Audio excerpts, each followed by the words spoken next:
Leçon de l'école du sabbat, mardi 27 juin 2023. Entendre la lettre aux Éphésiens. Entendre la lettre aux Éphésiens. Paul écrivit la lettre aux Éphésiens pour qu'elle soit lue à haute voix dans les églises de maison des croyants de la grande Éphèse. Dans les années qui suivirent le départ de Paul, le mouvement chrétien à Éphèse s'était développé et le nombre d'églises de maisons s'était multiplié.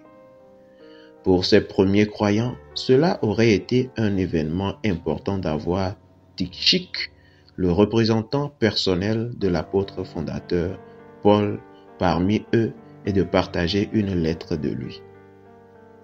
Comme le sujet l'épître elle-même, le groupe assemblé comprenait probablement des membres de la maison d'accueil, pères, mères, enfants et esclaves. Éphésiens chapitre 5, le verset 21, au chapitre 6, le verset 9.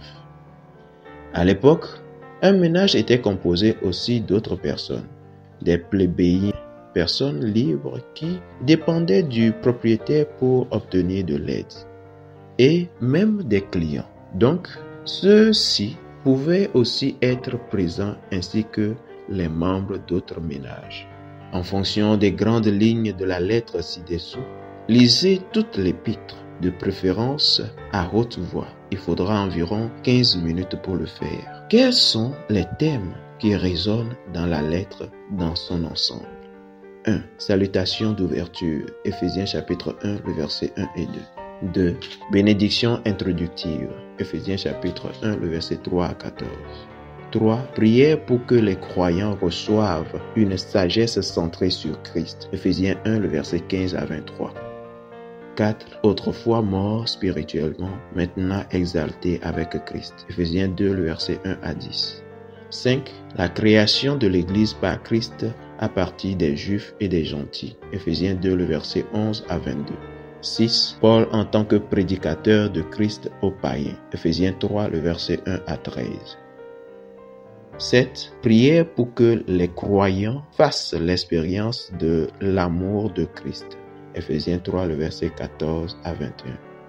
8. S'accrocher à l'unité de l'Église inspirée par l'Esprit. Éphésiens 4, le verset 1 à 16.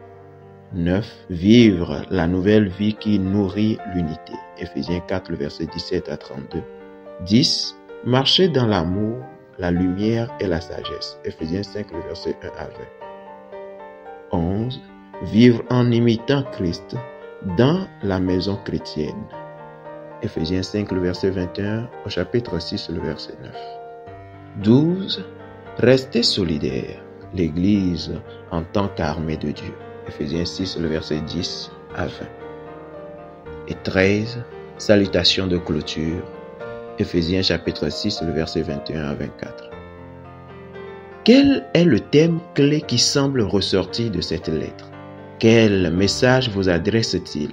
Quel est le point ou les points spécifiques qui touchent la vie au foyer? Fidèles auditeurs et internautes, que Dieu vous garde. Amen.